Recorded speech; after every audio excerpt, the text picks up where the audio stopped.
إنهم فتية آمنوا بربهم.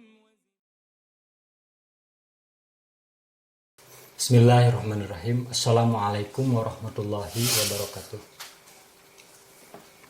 Alhamdulillahillazi kutiba alaikumusiyam kama kutiba alal ladzina min qablikum la'allakum tattaqun.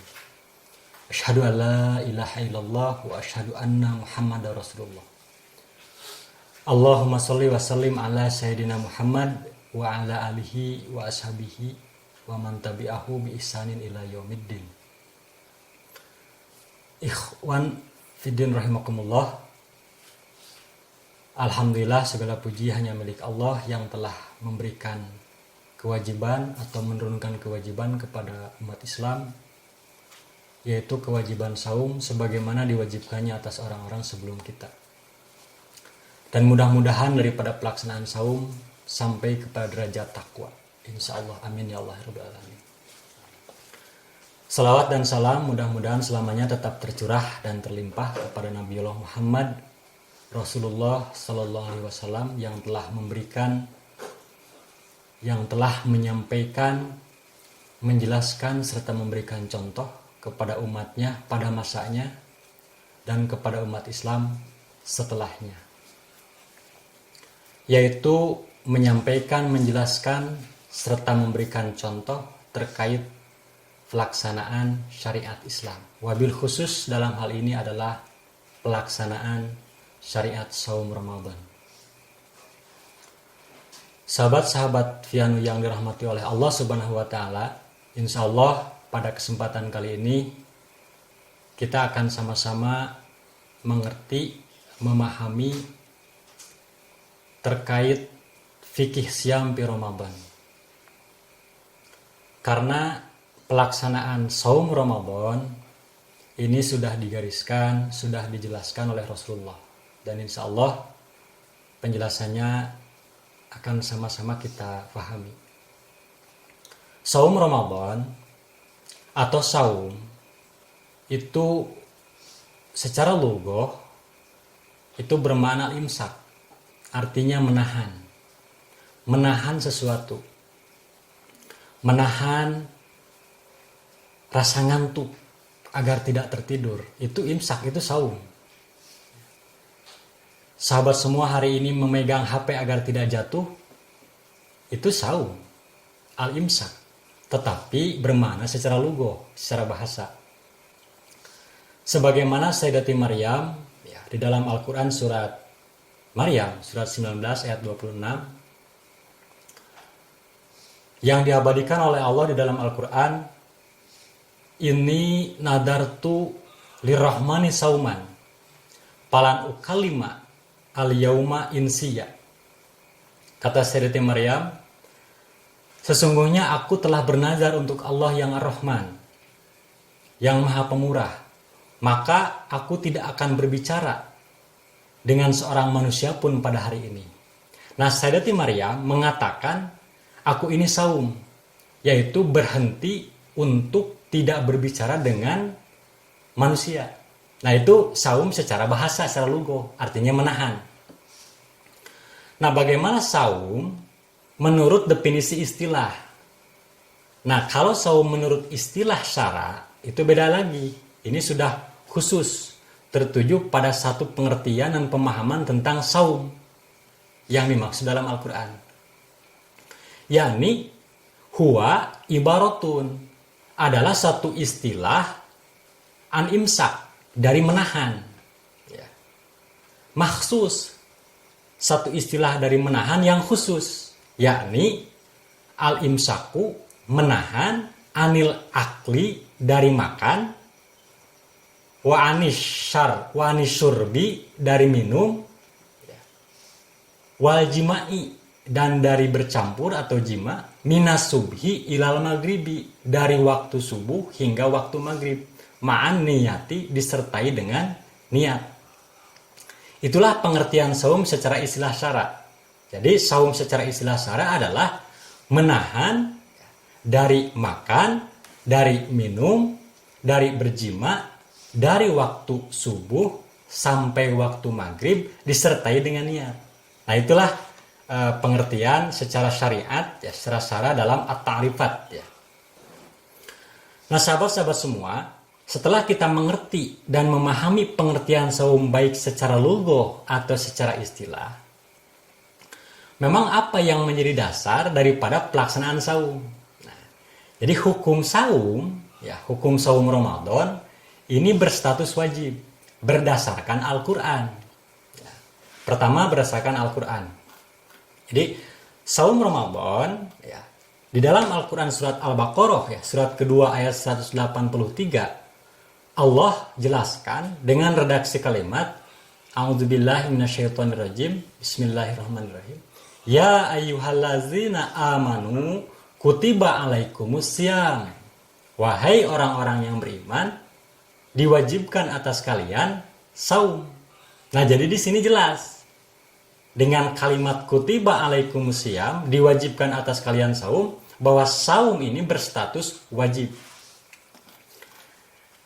Nah, mengenai lamanya, berapa lama saum ini harus dilakukan? Nah, saum ini dilakukan, dijelaskan dalam Quran surat Al-Baqarah, ya, surat yang sama, ayat 184, dengan redaksi kalimat, ayyamam ma'dudat, beberapa hari yang ditentukan, atau beberapa hari yang terhitung. Kalau terhitung, berarti ada angkanya, berapa lama saum ini dilakukan. Nah, lamanya dijelaskan dalam Quran surat Al-Baqarah, ayat 185. Syahrul Ramadan allazi unzila fihil Qur'an. Syahrul Ramadan allazi unzila fihil Qur'an, beberapa hari yang ditentukan itu ialah bulan Ramadan. Faman syahida minkumus syahra falyasumhu. Maka barang siapa yang menyaksikan bulan Ramadan, ya, falyasumhu, maka hendaklah saum. Nah, jadi jelas ya dalam Quran surat Al-Baqarah ini bahwa lamanya itu 1 bulan. Itu berdasarkan Al-Quran. Nah, kemudian kita pahami landasan perintah saum Ramadan berdasarkan Al-Hadis. Nah, kalau berdasarkan Al-Hadis, saum Ramadan ini termasuk kepada rukun Islam. Ya, sebagaimana keterangan daripada Ibnu Umar.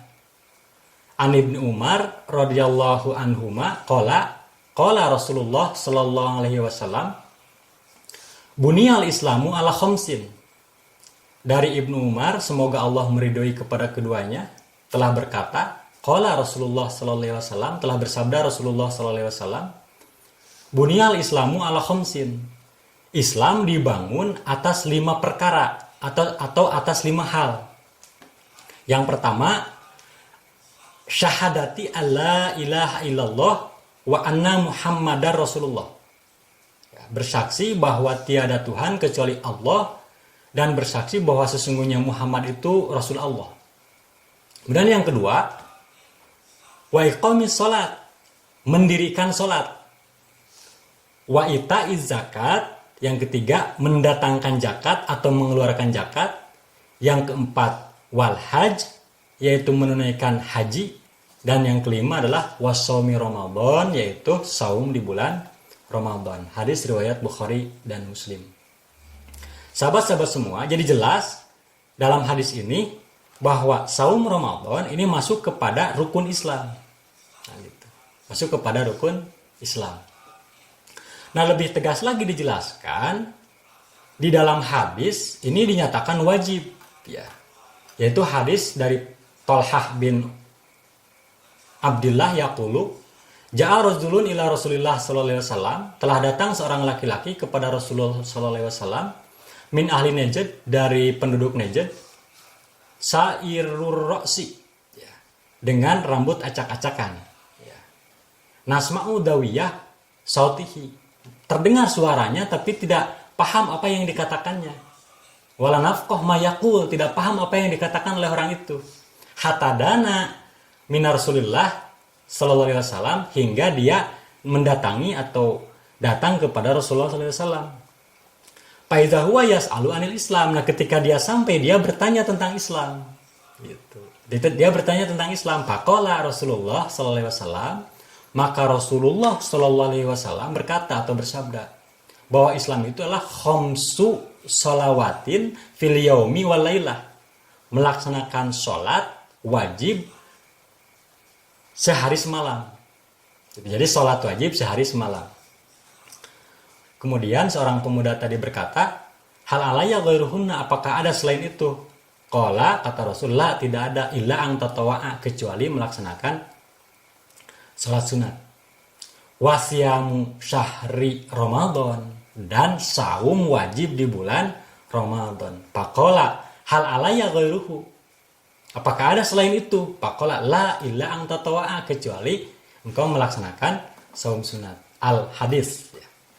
Kemudian di ujung hadisnya Rasulullah berkata, Fa'adbara rajulu, maka kemudian seorang laki-laki tadi pergi, wahwa yaqulu, dia berkata, wallahi, demi Allah, wahwa yaqulu, la aridu alayya, aku tidak akan menambah tentang hal ini, haza wala anqasu minhu, dan tidak akan mengurangi. Faqala Rasulullah sallallahu alaihi wasallam, maka Rasulullah sallallahu alaihi wasallam bersabda, aflaha in shadaq, sungguh beruntung ya jika dia jujur. Hadis riwayat Muslim. Sahabat-sahabat semua, itulah berdasarkan perintah al-hadis. Nah, bagaimana menurut ijma para ulama hukum meninggalkan saum? Para ulama sepakat bahwa meninggalkan saum ini adalah dosa besar yang menyebabkan pelakunya berada pada jurang api neraka. Naudzubillah min dzalik. Ini berdasarkan al-hadis ya yang diriwayatkan oleh Imam An-Nasa'i, oleh Imam At-Tabrani juga sama, dan disahihkan oleh Imam Al-Hakim. Nah, dalam potongan hadis ini dijelaskan bahwa An Abi Umamah Al-Bahiliyu, An Abi Umamah Al-Bahili qala sami'tu Rasulullah sallallahu alaihi wasallam yaqulu. Dari Abu Umamah Al-Bahili, dia berkata, aku mendengar Rasulullah sallallahu alaihi wasallam bersabda. Nah, ketika aku sedang tidur, tiba-tiba ada dua laki-laki yang mendatangiku, kata Rasulullah. Nah, keduanya memegangi kedua lenganku. Nah, kemudian membawaku ke sebuah gunung yang terjal. Nah, keduanya berkata kepadaku, naiklah. Aku menjawab, aku tidak bisa naik. Nah, ketika aku berada di tengah gunung itu, tiba-tiba aku mendengar suara-suara yang keras. Gitu. Maka aku bertanya, suara apa itu? Nah, mereka menjawab, itu teriakan penduduk neraka. Kemudian aku dibawa, tiba-tiba aku melihat sekelompok orang yang tergantung, terbalik, dengan urat-urat kaki mereka di sebelah atas. Ujung-ujung mulut mereka sobek, mengalirkan darah. Aku bertanya, kata Rasulullah, mereka itu siapa? Nah, mereka menjawab, mereka adalah haula illadzi yuftiruna qabla tahillati saumihim.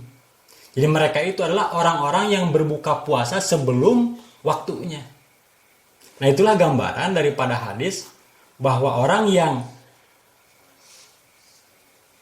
berstatus wajib menjalankan saum tetapi dia tidak saum, bahkan sengaja berbuka sebelum waktunya, sampai digambarkan dia disiksa. Nah, sahabat-sahabat pianu yang dirahmati oleh Allah, bahkan Imam Az-Zahabi ya, menempatkan pelaku yang meninggalkan saum tanpa ada uzur syar'i ya, sebagai dosa besar ya, Al-Kabair yang ke-6.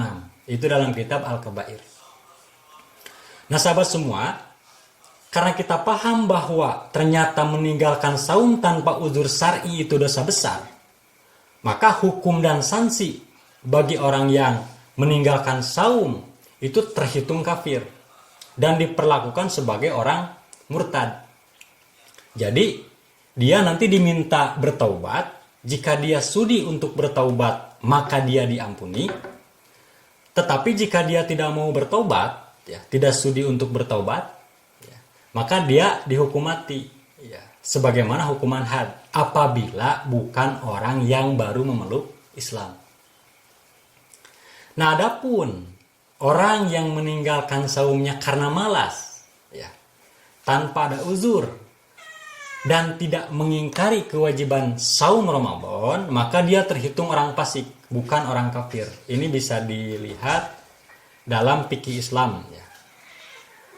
Fikih Islam wa adillatahu atau Wahbah Az-Zuhaili.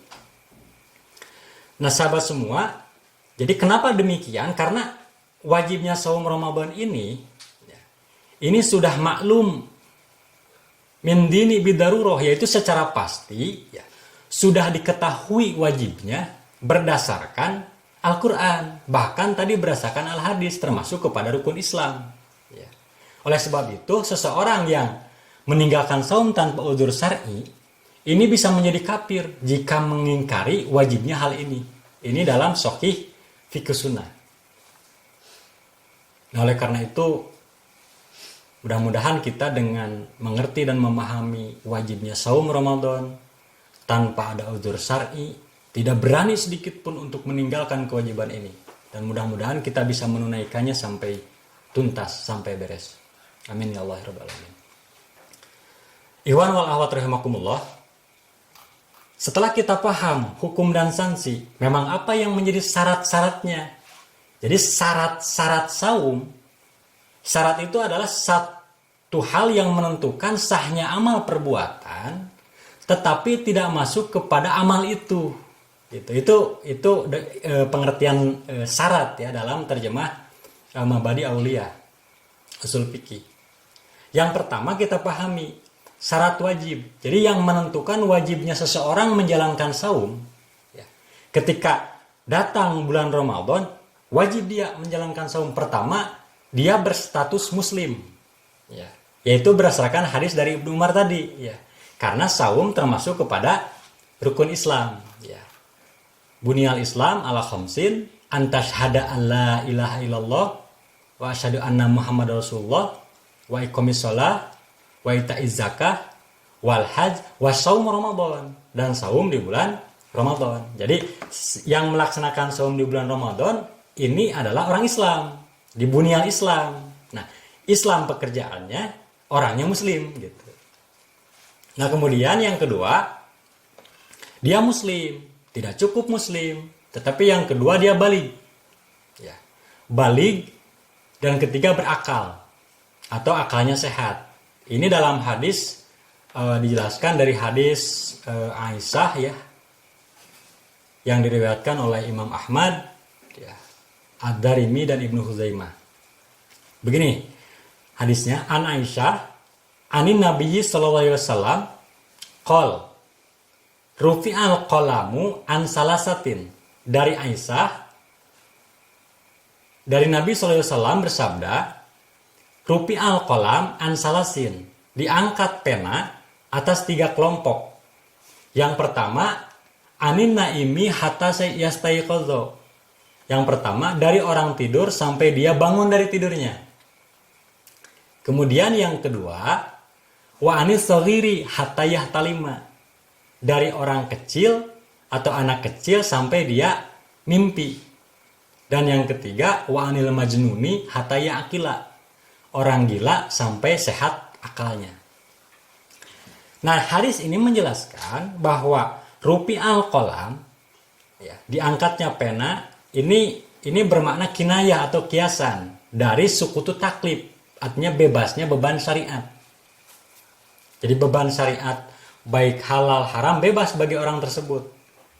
Sedangkan yahtalima, mimpi basah, ini adalah mencapai usia akil baligh, yang menunjukkan bahwa ia telah melewati tahapan anak-anak menuju remaja. Nah, karena dia seorang laki-laki maka ditandai dengan ihtilam atau bermimpi. Nah, adapun bagi perempuan, masa dewasanya itu ditentukan dengan haid. Dengan haid. Nah, bagaimana kalau haidnya terlambat?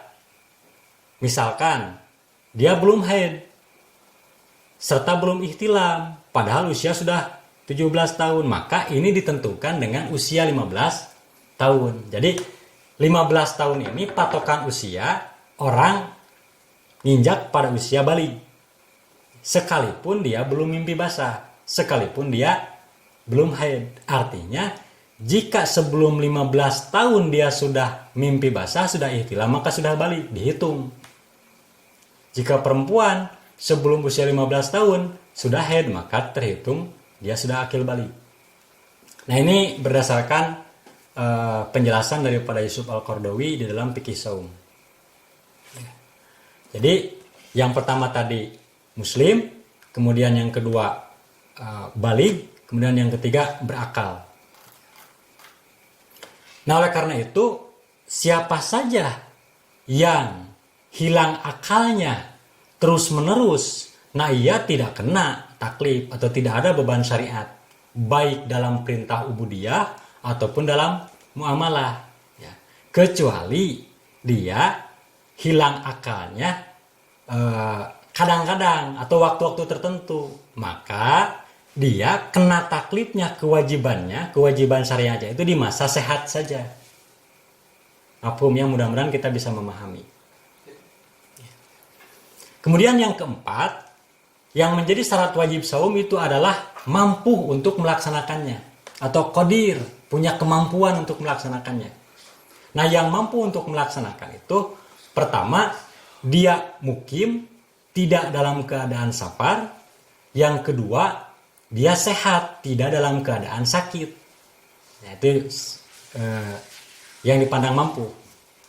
Karena berdasarkan Al-Quran surat Al-Baqarah ayat 184, di situ dijelaskan, paman kana minkum maridon, maka barang siapa yang keadaannya sakit, au ala safarin, atau dia melakukan safar, fa'iddatu min ayamin ukhor, maka lalu ia berbuka, maka wajiblah baginya qada, ya, mengganti saumnya di hari-hari yang lain sejumlah hari yang ditinggalkannya. Jadi orang yang sakit, orang yang safar, ini dibolehkan mereka berbuka. Ini merupakan suatu bentuk rukhsah atau keringanan dari Allah. Tetapi wajib qada di hari yang lain. Nah, gitu. Jadi wajib qada di hari yang lain. Tetapi jika mereka tetap melaksanakan saum, wa antasumu khairul lakum in kuntum ta'lamun, itu pun lebih baik jika mengetahui hal itu. Nah, sahabat-sahabat semua, nanti penjelasannya apakah orang yang mukim, orang yang safar dan orang yang sakit ini bagaimana menggantinya lebih detail nanti insya Allah akan dijelaskan di pembagian orang yang saum. Kemudian kita lanjut, kita pahami syarat yang ketiga, ya. Yang dimaksud dengan mampu itu tadi satu adalah dia sehat, ya. Kemudian dia tidak dalam keadaan mukim, ya. Tidak dalam keadaan safar, artinya mukim. Dan yang ketiga adalah kuat untuk menjalankannya.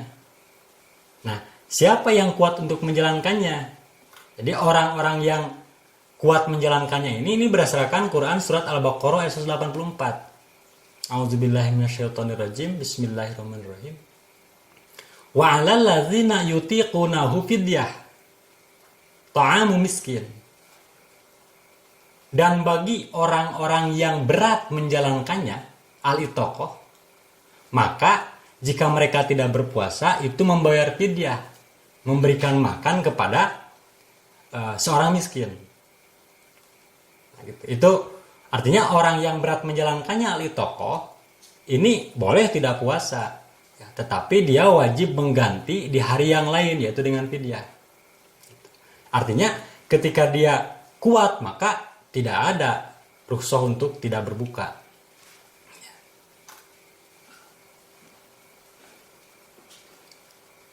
Nah, sebaliknya tadi jika dia kuat atau mampu untuk menjalankannya maka wajib untuk saum karena tidak ada uzur syar'i untuk tidak menjalankan saum pada bulan berjalan.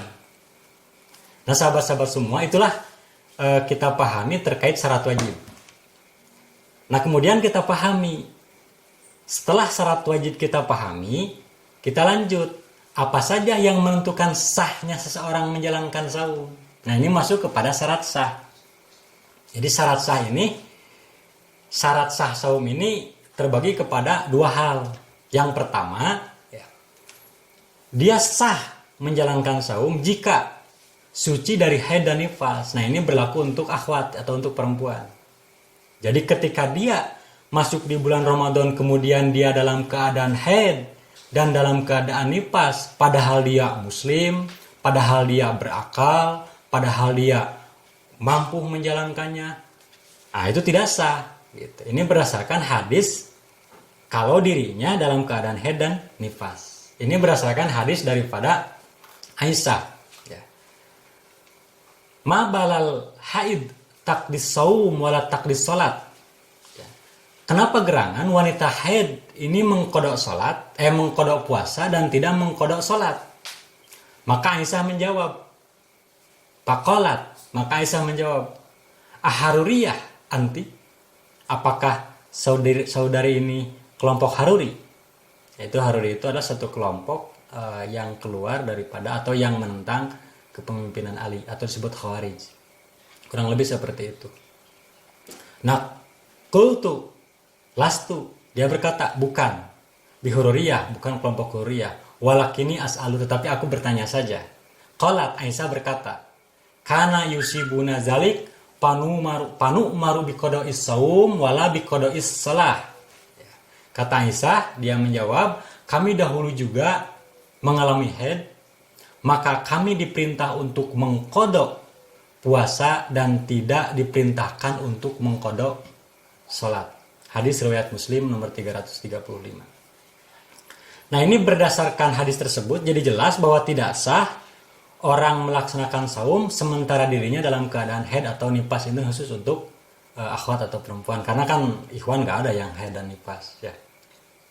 Nah, berdasarkan kesepakatan para ulama pula bahwa wanita dalam keadaan haid dan nifas ini tidak wajib untuk puasa, tetapi wajib mengkodoknya di hari yang lain sejumlah puasa yang ditinggalkannya. Ini dalam Al-Mawsu'ah Al-Fiqhiyah. Nah, sahabat-sahabat Vianu yang dirahmati oleh Allah, kemudian yang kedua, setelah kita paham bahwasanya ini adalah tidak dalam keadaan haid dan tidak dalam keadaan nifas, khusus untuk akhwat, yang kedua ini ikhwan dan akhwat, yaitu masuk pada bulan Ramadan. Jadi kalau belum masuk bulan Ramadan tidak sah sekalipun dia mukmin, muslim, berakal, sehat dan mampu. Harus masuk pada bulan Ramadan. Nah, ini dijelaskan dalam Quran surat Al-Baqarah ayat 185 dengan redaksi kalimat Faman syahida minkumus sahra falyasumhu. Maka barang siapa yang menyaksikan bulan, artinya masuk pada bulan Ramadan, maka berpuasalah. Jadi jelas tidak sah ketika belum Ramadan sudah melaksanakan saum Ramadan. Jadi harus masuk dulu pada bulan Ramadan.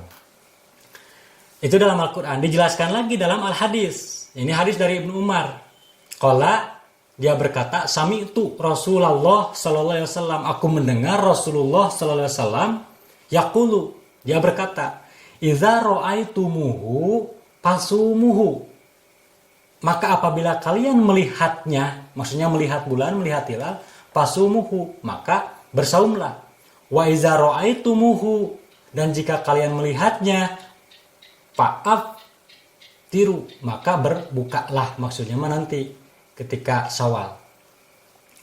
Nah, ini hadis dari Bukhari Muslim ya, muttafaqun alaih. Tetapi kita paham ya, praktisnya bagi kita sebagai umat adalah menunggu ya putusan dan pengumuman dari pemerintah terkait kapan dilaksanakannya saum. Dan alhamdulillah kita sudah melaksanakan saum sejumlah hari yang kita lakukan. Ya, ini bukan hari yang pertama kan ya bagi kita. Nah, ikhwan wal akhwat rahimakumullah, setelah kita paham syarat sah, syarat wajib, apa saja rukun ya, rukun pelaksanaan saum Ramadan atau rukun pelaksanaan saum. Nah, rukun itu adalah yang menentukan sahnya amal perbuatan. Kalau dalam hal ini adalah saum, berarti perbuatan saum dan masuk pada perbuatan itu. Masuk pada perbuatan saum. Contoh kalau dalam sholat, bersih dari hadas dan nifas itu adalah syarat. Tetapi takbiratul ihram itu adalah rukun, masuk pada pekerjaan sholat itu sendiri. Nah, begitupun saum. Yang pertama, kita pahami, rukun saum itu adalah niat, aniat. Kenapa niat masuk rukun? Karena begini. Ini hadis dari Amirul Mukminin Abu Hafs Umar bin Khattab radhiyallahu anhu, ia berkata bahwa ia mendengar sami'tu Rasulullah sallallahu alaihi wasallam. Dia mendengar Rasulullah sallallahu alaihi wasallam bersabda, "Innamal a'malu binniyat." Sesungguhnya amal itu tergantung kepada niat. Ya, jadi jelas bahwa amal itu tergantung kepada niat. Kalau dalam hal ini adalah amalnya amal saum, maka tergantung niat. Kalau amalnya amal sholat, tergantung pada niat. Oleh karena itu kita harus paham makna dan pengertian daripada niat. Memang apa itu niat? Nah, niat itu adalah qasdus syai', maksud pelaksanaan sesuatu, muqtaronan, yang menyertai pada perbuatan, bifi'lihi, mengikuti perbuatan, wa mahaluha fil qalbi, tetapi tempatnya di dalam hati. Nah, jadi niat ini kita pahami memiliki dua fungsi. Yang pertama, bahwa niat ini adalah at-tamyiz al-ibadah, yang membedakan ibadah atau pembeda ibadah.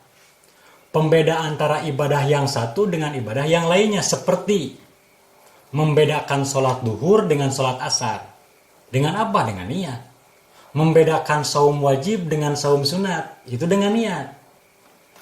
Nah, oleh karena itu kita harus paham pembeda antara ibadah dengan kebiasaan, itu dengan niat.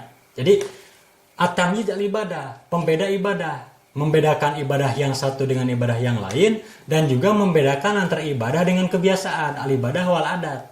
Ya. Seperti membedakan saum dengan menguruskan tubuh atau diet.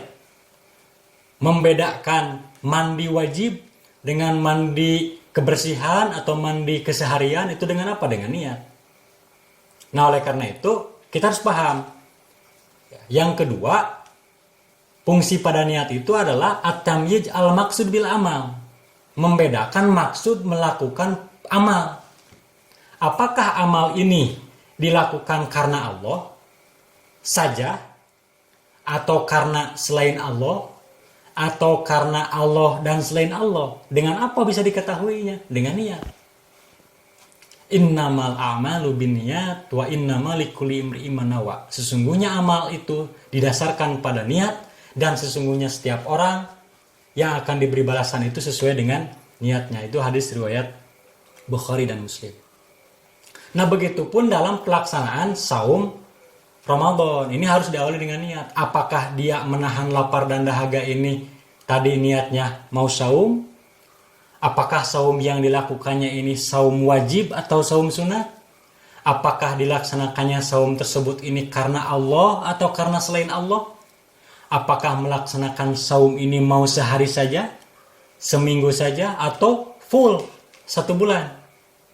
Itu dengan apa? Dengan niat. Karena amal tergantung kepada niat, maka niat ini hukumnya wajib dan menjadi rukun penentu keabsahan saum atau keabsahan amal. Nah, barang siapa yang tidak berniat, maka saumnya batal atau tidak sah. Nah, ini para ulama sepakat bahwa niat ini adalah mahaluha fil qalbi, tempatnya di dalam hati. Sementara mengucapkan niat atau melafadzkan niat, maka sebagian ulama memandang sunat untuk membantu memperkuat hati. Nah, sementara sebagian yang lain ini memandang tidak perlu diucapkan karena tidak ada tuntunan daripada Al-Quran maupun sunnah. Nah, mudah-mudahan kita bisa paham dalam hal ini. Nah, adapun meniatkan saum fardu ini dimulai di malam hari sampai saat menjelang adzan subuh. Ini berdasarkan hadis ya dari yang diriwayatkan oleh Darul Qutni, Ad-Darul Qutni. Ya, ini hadis nomor 656 dalam Bulughul Maram. Ibnu Hajar Al-Asqalani membawakan hadis ini. Juga bisa dilihat dalam Fikih Islam, Wahbah Az-Zuhaili, dalam Fikih Islam Sulaiman Rasyid, juga dalam Fikih saum Yusuf Al-Qaradawi. Ini begini redaksi kalimatnya. Wa an Hafsah Ummul Mukminin an Nabiyya sallallahu alaihi wasallam qala. Dari Hafsah Ummul Mukminin bahwa Nabi sallallahu alaihi wasallam bersabda, "Malam yubayit as-siyama qabla al-fajri, fala siyamalah." Barang siapa yang tidak berniat di malam hari sebelum fajar, maka tidak ada puasa untuknya. Nah, ini hadis ini dikeluarkan oleh imam yang 5. Ya. Artinya di sini jelas bahwa Darul Qutni menyebutkan tidak ada puasa bagi orang yang tidak berniat ketika malam hari. Nah, sedangkan untuk saum sunat, ya, ini boleh berniat di pagi hari, asalkan sebelum zawal, yaitu tergelincirnya matahari ke sebelah barat. Ini berdasarkan keterangan dari Aisyah, radhiyallahu anha, qalat kana Rasulullah sallallahu alaihi wasallam, keadaan Rasulullah sallallahu alaihi wasallam, iza dakhala alayya qala, jika apakah kalian memiliki makanan? Jadi iza dakhala alayya qala, apabila Rasulullah ini biasa masuk menemuiku, lalu ia berkata, hal indakum ta'amun, apakah kalian memiliki makanan, kata Rasulullah. Fa iza qulna la qala, maka apabila kami mengatakan tidak ada, qala, Rasul berkata, inni shaim, aku saum. Kalau begitu aku saum. Ini hadis riwayat Muslim. Jadi jelas di sini bahwa saum sunat bisa dilaksanakan setelah subuh, asal sebelum zawal, sebelum tergelincirnya matahari. Nah, sahabat-sahabat yang dirahmati oleh Allah, itu yang pertama, rukun daripada saum adalah niat. Kemudian yang kedua, al-imsak, yaitu menahan diri dari hal-hal yang menyebabkan membatalkan saum, yaitu makan, minum, dan berjima, mulai terbit fajar sampai pada terbenam matahari.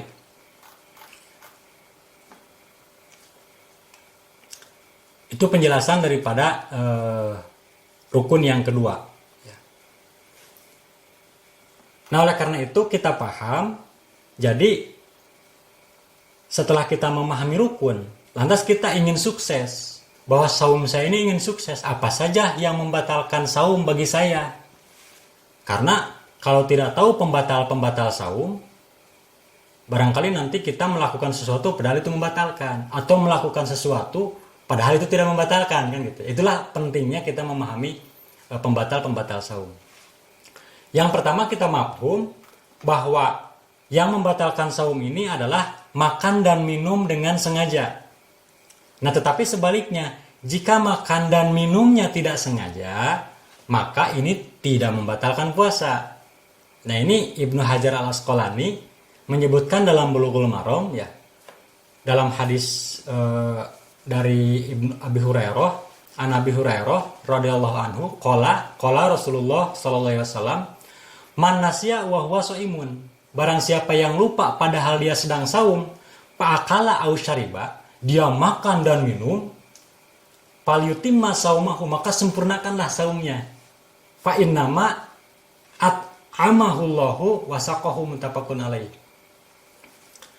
Karena kala itu Allah yang memberi makanan dan minuman, muttafaqun alaih.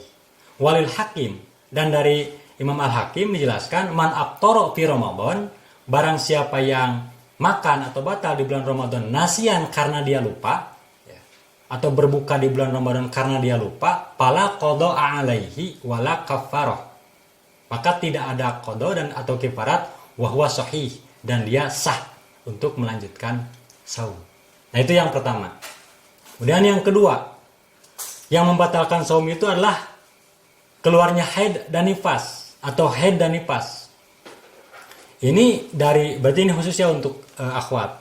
Dari hadis Mu'adz, ia bertanya pada Aisyah radhiyallahu anha, ya, yang tadi dijelaskan di awal, bahwa Aisyah berkata, kami dahulu juga mengalami haid, kata Aisyah, maka kami diperintahkan untuk mengqada saum dan tidak mengqada salat. Nah, ini jelas, ya. Jadi dengan haid dan nifas ini menyebabkan batal saum. Jika sebelum Ramadan dia sedang haid, kemudian masuk Ramadan masih haid, maka tidak puasa. Nanti diganti di hari yang lain.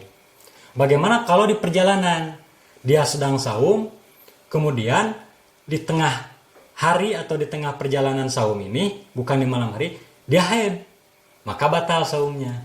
Karena haid dan nifas ini menyebabkan batal saum. Kemudian yang ketiga, yang membatalkan saum ini adalah mengeluarkan mani dengan sengaja, atau al-istimna. Tetapi jika keluar air maninya tidak sengaja, misal bermimpi, itu kan tidak sengaja. Nah, itu tidak membatalkan saum. Begitu juga keluar air mazi, misal karena kecapean bekerja atau karena lain hal, maka sama, tidak membatalkan saum. Ini fikih sunnah Syekh Sabiq menjelaskan demikian. Tetapi ada juga yang berpendapat sebagian ulama bahwa mau sengaja atau tidak sengaja tetap membatalkan saum, tapi ini sedikit yang berpendapat demikian. Nah, sahabat-sahabat yang dirahmati oleh Allah, selanjutnya yang keempat kita pahami yang membatalkan saum adalah jima dengan sengaja di siang hari. Dalam Al-Quran dijelaskan, surat Al-Baqarah ayat 187. Uhilla lakum lailatas siyam arrafasu ila nisaikum. Dihalalkan bagi kalian bercampur dengan istri kalian pada malam hari. Jadi kalau malam hari di bulan Ramadan itu dihalalkan, siang hari diharamkan. Nah, tetapi kalau siang hari ini dilarang, malam hari bukan diperintah. Karena kalau perintah al-aslu al-amru ba'da nahi, adanya perintah setelah larangan, siangnya dilarang, kemudian malamnya itu dihalalkan, itu bukan diwajibkan, tetapi dibolehkan. Tidak jadi wajib tiap malam, tidak demikian, gitu. Tapi dibolehkan. Artinya tidak membatalkan saum. Nah, sahabat-sahabat semua, kemudian yang kelima, yang membatalkan saum ini adalah muntah dengan sengaja. Jadi kalau muntah dengan sengaja ini membatalkan saum. Tetapi kalau muntahnya tidak sengaja, itu tidak membatalkan saum. Ini penjelasan daripada hadis dari Abu Hurairah radhiyallahu anhu. Nabi sallallahu alaihi wasallam bersabda, qala man zara'atu qai'un wa huwa shaim, falaisa alaihi qada wa inistaqa'a falyaqdi. Barang siapa yang muntah menguasainya, artinya muntah tidak disengaja, sedangkan ia dalam keadaan saum, maka tidak ada qada baginya. Artinya kalau tidak ada qada, ini tidak membatalkan. Kalau di qada berarti kan membatalkan, karena qada nanti harus diganti di hari yang lain, gitu. Namun apabila dia muntah, wa inistaqa'a falyaqdi. Namun apabila dia muntahnya dengan sengaja, maka wajib baginya membayar qada, artinya membatalkan saum. Ini hadis riwayat Abu Daud, Ibnu Majah, At-Tirmizi, dan Syekh Al-Albani mengatakan bahwa hadis ini adalah sahih. Demikian sahabat yang dirahmati oleh Allah, pembatal saum. Jadi pada pertemuan ini tadi saya jelaskan dari mulai pengertian saum, kemudian status hukum saum, sanksi dan hukum, syarat saum, baik syarat wajib ataupun syarat sah, kemudian rukun saum dan pembatal saum. Mudah-mudahan dengan memahami dan mengerti daripada fikih saum ini, kita bisa menjalankannya berdasarkan ilmu, dan mudah-mudahan saum yang sedang kita jalankan dicatat oleh Allah sebagai amal dan diterimanya sebagai amal soleh. Dan saum yang belum kita laksanakan, mudah-mudahan Allah memberikan waktu dan kesempatan serta diberikan kemampuan untuk menjalankannya. Billahi fisabilil haq. Assalamualaikum warahmatullahi wabarakatuh. Innahum fityatun amanu bi rabbihim wa zidnahum